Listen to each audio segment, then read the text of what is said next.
ঠিক একই রকম ভাবে আরেকটা পদ্ধতিতে ইলেকট্রনের কথা বলা হয়েছে, কতগুলো করে ইলেকট্রন থাকে, সেটাকে বলা হয় আফাবাউ পদ্ধতি। এই আফাবাউ একটা জার্মান ওয়ার্ড। এই আফাবাউ উপকক্ষ, এটা কি, এটা আমাদের কি কক্ষের থিওরি, আর আফাবাউ কি উপকক্ষ, কি নাম, উপকক্ষ বা সাবশেল।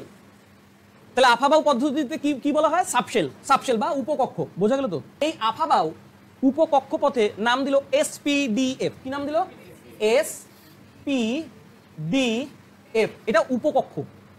এই এস কক্ষপথে কতগুলো ইলেকট্রন থাকবে, ও বললো দুইটা। কয়টা ইলেকট্রন থাকবে, দুইটা। আর আফাবাউ সবসময় 4 গ্যাপের কথা বলছে, 4 করে পার্থক্য বলছে। তার মানে পি কক্ষপথে কয়টা থাকবে, 4 বাড়ায় দাও, কয়টা, 6টা। ডিতে কত থাকবে, এফ এ কত থাকবে, আর কতগুলো গ্যাপের কথা বললো, দেখো 4 প্লাস করলে কি হয় 6, 6 এর সঙ্গে 4 প্লাস করলে কি হয় 10, আর এফ এ 4 প্লাস করলে কি হবে